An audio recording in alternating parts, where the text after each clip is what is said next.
Let's bring him in now. Jim Barker. It is a delicious doubleheader tonight. Jim, welcome on in. His appearance brought to you by EMJ Marketing.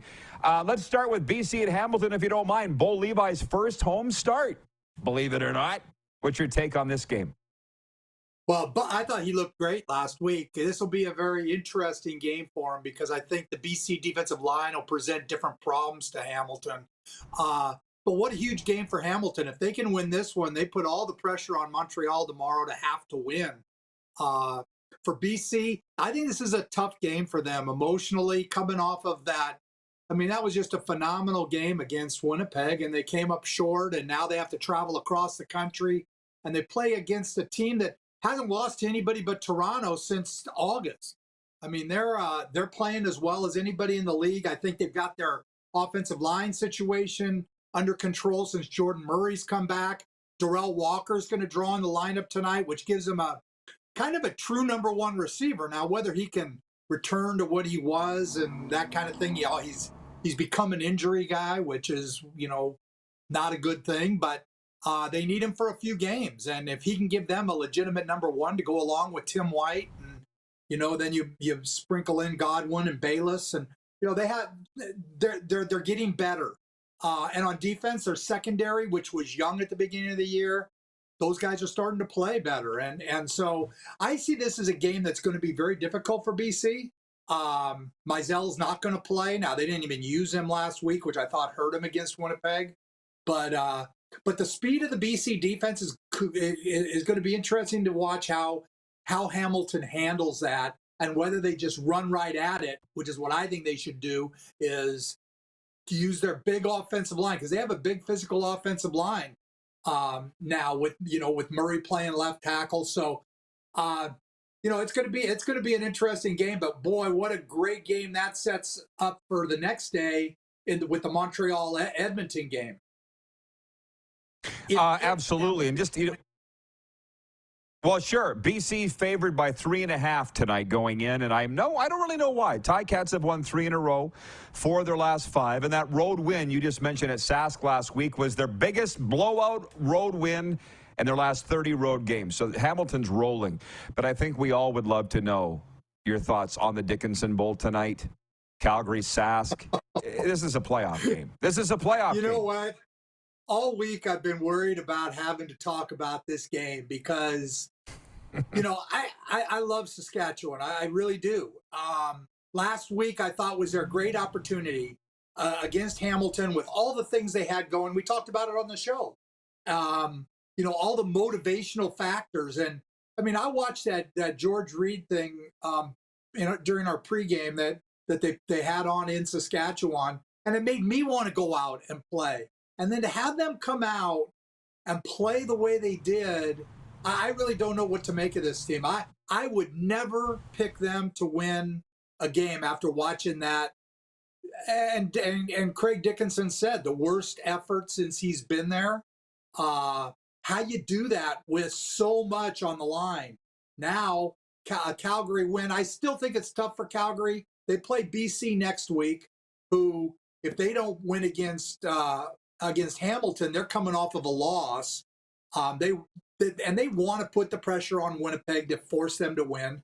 But they play BC and then they play Winnipeg in a game that might mean nothing, but might mean something. So Calgary's got a tough road to hoe either way.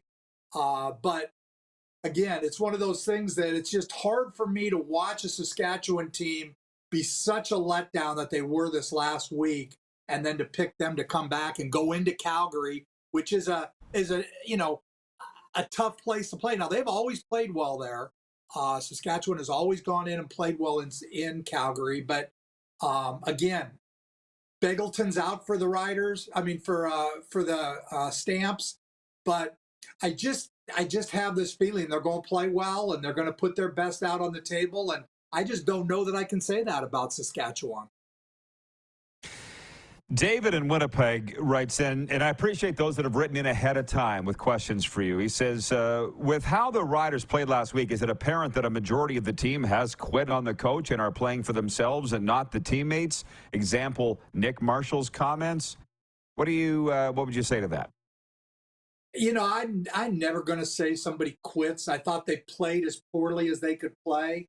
Uh, when a team isn't playing hard and isn't, and which they didn't, it was the worst tackling effort in a pro football game that I've seen in a long time. And that's usually a sign of either a team's very, very tired or that they're just not mentally into it. And again, are they trying to make a statement? I don't know that. I love Craig Dickinson. He's a good old school coach. He worked with me in Calgary, and uh, I wish things were better for him, but that team is just playing like they don't have any identity. They don't have an identity on offense. They don't have an identity on defense. They don't know they're going to start Dolagala tonight, but my bet is if it doesn't go well real quick, it's going to go to Mason Fine, and then who knows what. So I heard this week that Trevor's not going to be back. So this is what Saskatchewan has going into the playoffs, and again, it's a tough one to say a team has quit on somebody, but they are playing for their jobs because I know as a general manager, when I would go evaluate film, I'd watch games like this because I don't want players on my team that are going to do that. I want guys who are going to go in and fly around, and it doesn't matter what the score, because when you're 3rd and 1 on the goal line, you got to have somebody that you trust. And if you can't trust people now to play as hard as they can, so these guys may think they're, that I don't know, they're playing for themselves. They're playing for their own careers because every GM will watch the film the way I did and look for that on a team like this that played as poorly as they played last week. I'm just sifting through the comments. There are many. You're popular, Jim. I knew that, but now the whole world's figuring it out.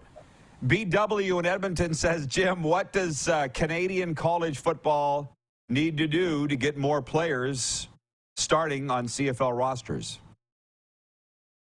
Wow, that's a really interesting question, because I think there's a time coming when American players are going to start coming up and playing more in Canada, and which will just give them more to choose from. I think the Canadian talent has gone up so much since I came in the league, and in the U Sports is so much more competitive than it was even 10 years ago.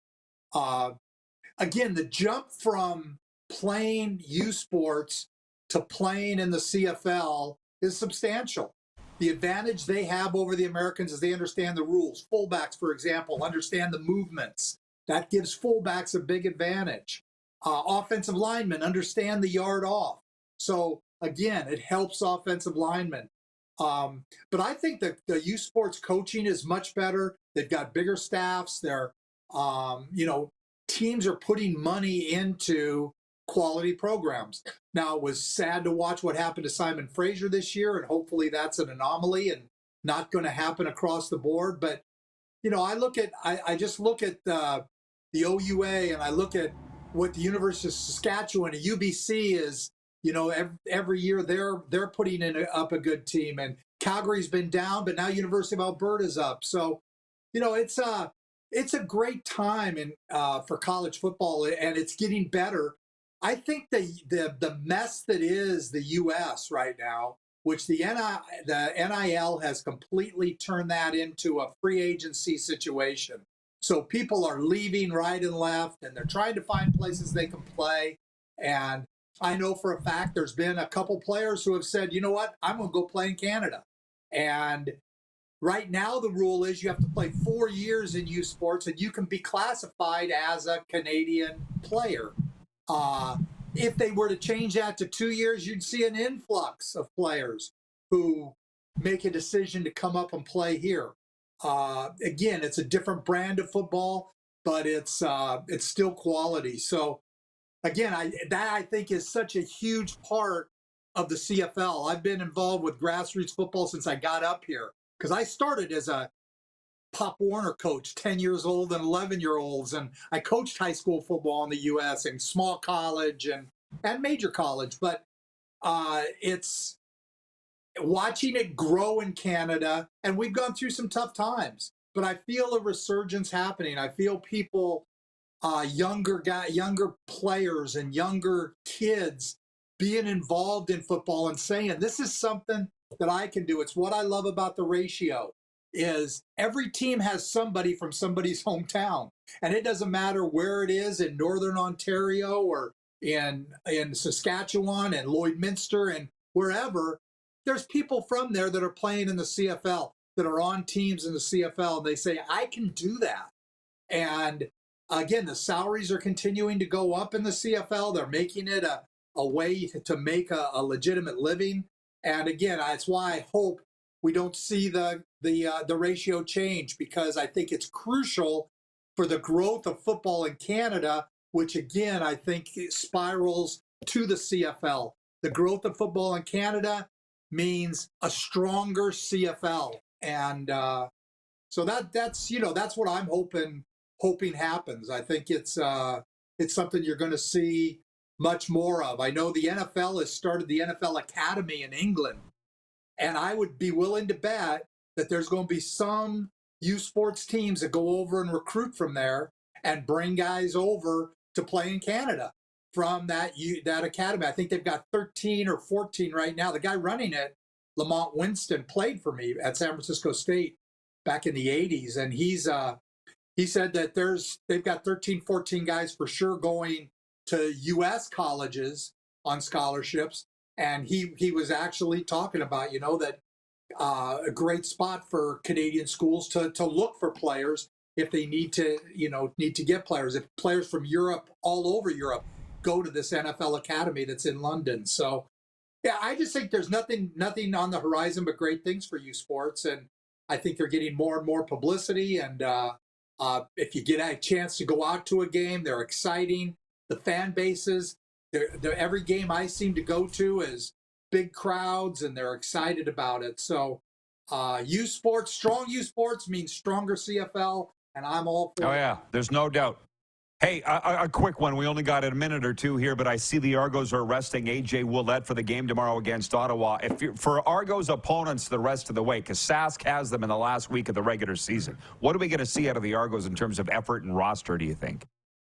Well, Ouellette got banged up, and they let him keep playing, but he was cramping, and he's a bit banged up. Anybody who's banged up at all is not going to play. I think you're going to see Chad Kelly every game. I think you're going to see him for a little bit. They'll get him. I think they want to get him in a better rhythm, in more of a championship rhythm, and that's hard to do when you're not playing. So again, he's had a fantastic year. I think it's an MOP year. I think any guy who comes into a situation with the same players that went 11-7 last year, basically the offensive line, the running backs, the receivers are the same. And in games he's played half the snaps, 13-0. He has not been beaten. So the two games they've lost were the game he got hurt in the first quarter against Calgary and the game he didn't play, so against Winnipeg. Now, again, to me, there's nothing about most outstanding is about making people around you better, and he has obviously done that. So, but from what I understand, Coach Dinwiddie is going to play him a little bit each week. Who knows how long it'll be? I know that keeping him healthy is priority one, but getting his offense and getting his team, keeping that winning mindset, because that's a difficult thing to turn on and turn off. And you're seeing it happen in Saskatchewan right now because they can't get it turned back on. Yeah, absolutely. Great visit. Goes by very fast every week. Jim, thanks. We'll be watching. Appreciate the time. Thanks, Rod. Appreciate you. CFL on TSN analyst and five-time Grey Cup champion Jim Barker. Our chats are brought to you by EMJ Marketing. They provide the best keynote speakers for your event. Look up Joe at emjmarketing.com.